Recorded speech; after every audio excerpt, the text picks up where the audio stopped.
la mañana. Vamos a charlar un poquito sobre inflación.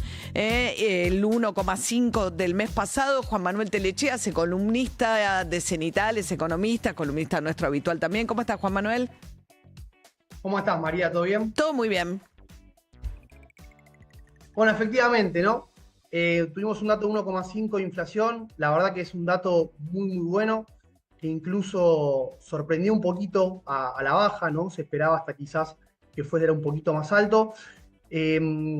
Para poner un poquito en contexto, recordemos que la inflación viene bajando en los últimos meses, después del pico que había tenido allá por marzo, cuando había sido toda, digamos, la incertidumbre vinculada al nuevo acuerdo con el Fondo Monetario y el nuevo esquema cambiario.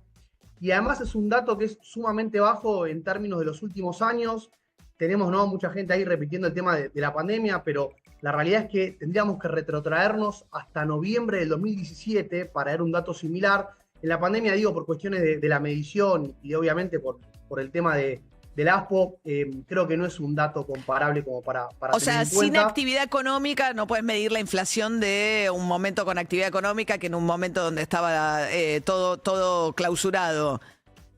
Claro, y además incluso cuestiones de la propia medición, de dificultades para poder relevar los precios en el medio de la cuarentena, ¿no? Entonces, yo creo que el dato sorprendió por lo positivo. Después, 2017 es el mejor momento de Macri, ¿no? Que es cuando Macri va a elecciones de mitad de término en los 2017 con un dólar barato también y le va increíble en esas elecciones. Exacto, bueno, uno no quiero hacer futurología, pero obviamente que dólar estable e inflación baja, creo que es una combinación muy buena de cara a las elecciones que el gobierno obviamente espera mantener.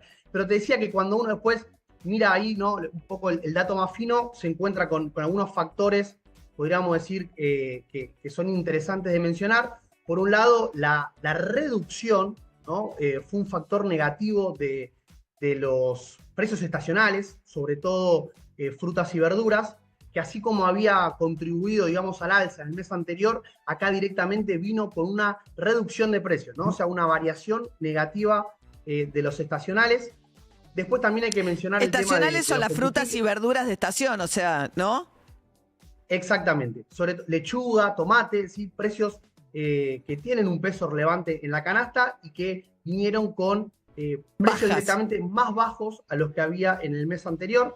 Después, por el lado de la parte de impuestos, o la parte, digamos, donde el Estado tiene un poquito más de margen de control, decidió no incrementar el impuesto a los combustibles. La nafta también vino con una reducción del 4%, pero que esto también tuvo que ver con la caída del precio internacional que vimos el mes pasado y que este mes, por lo menos en estos días, se está revirtiendo.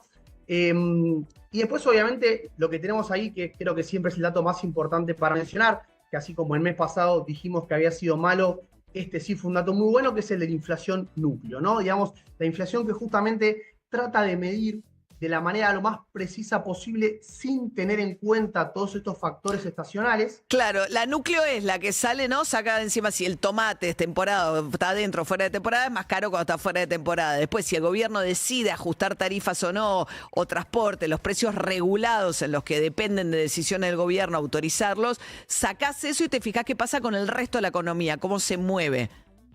Exactamente, para tratar de mirar, digamos, lo que sea la inflación normal sin estas cuestiones estacionales. Bueno, ese dato también fue muy bueno, que justamente venía de 3 meses malos. A pesar de que la inflación el mes pasado y el anterior había bajado, la inflación núcleo se había mantenido en torno al 3,2% y este mes mostró una baja muy significativa, se ubicó en 2,2%, bastante por encima del 1,5%, pero insisto, el dato importante para mí ahí para mencionar es que por donde lo mires, la baja de la inflación es significativa, Bien. con lo cual es un dato sumamente interesante.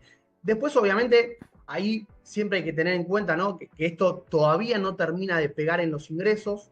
Los últimos datos que tenemos de los salarios, que si bien son de marzo, cuando la inflación había pegado un saltito, mostraba una caída importante. O sea, tenemos 3 meses consecutivos de caída de los salarios en torno al 4%, que volvieron a los niveles de noviembre del 2023, y ahí está la famosa discusión con la caída del consumo, ¿no? O sea, como que todavía no termina de verse reflejado esta reducción de la inflación en la actividad y en los salarios. Es que una de las razones también es que el gobierno está planchando, ¿no?, las paritarias. O sea, tenés dólar quieto y paritarias donde no homologan nada que no tenga un 1 adelante.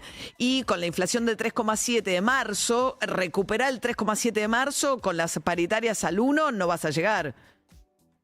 Exacto. Ahora habrá que ver qué pasa, digamos, con la inflación de mayo, que como te decía, al ser tan baja, yo creo que es probable que los ingresos puedan recuperar algo en el margen, pero como vos bien decís, con paritarias que estaban creciendo al 1,5-2%, parece difícil que pueda una recuperación sostenida. Entonces, en estos meses del año lo que estamos viendo es que al salario le está costando mucho mejorar y que viene de varios meses malos y que yo creo que en principio por ahora se estabilizaría. A eso tenemos que agregarle la caída del empleo, ¿no? Que los datos de marzo también fueron flojos en términos de empleo, sobre todo para el sector privado registrado. Y ahí en particular, bueno, tenemos industria, construcción, algunos sectores fundamentales que no están pudiendo repuntar. Claro, industria, y tenés la apertura económica, ¿no? Y la estabilidad también, bueno, tiene como un efecto que, nada, el dólar barato es los ingresos más altos que tienen acceso a la compra de, no sé, casas, autos, electrodomésticos caros, altamente dolarizados, se ven muy beneficiados. Pero bueno, sectores medios también por ahí acceden al crédito a pagar en cuotas sin interés.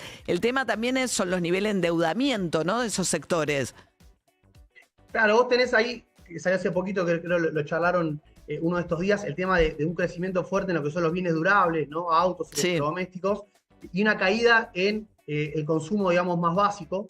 Que de todas maneras, hay otro dato que también creo que es importante mencionar que salió ayer, es el de la canasta básica y la canasta total, que en los dos casos dieron aumentos prácticamente nulos. Incluso la canasta básica dio levemente negativa, que como siempre decimos, la inflación donde más impacta es en los estratos más vulnerables, con lo cual acá también se está viendo que ahí hay una mejora, ¿no? Entonces, uno puede decir, en los sectores medios bajos es donde está pegando, sectores medios, podríamos decir, donde está pegando todavía en términos negativos por la falta de recuperación del salario, pero en los más bajos y en los más altos es donde creo que se ve el mayor beneficio de esta caída de la inflación. Hablábamos hace un ratito con David que lo llamó un estudio de la UBA el efecto tijera de las clases medias, los que quedan, ¿no?, dentro de este panorama.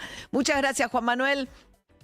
Por favor, gracias a ustedes como siempre. Era Juan Manuel Telechea, economista y columnista acá del programa también. La Cardeus es el colchón que está a la vanguardia del mejor descanso.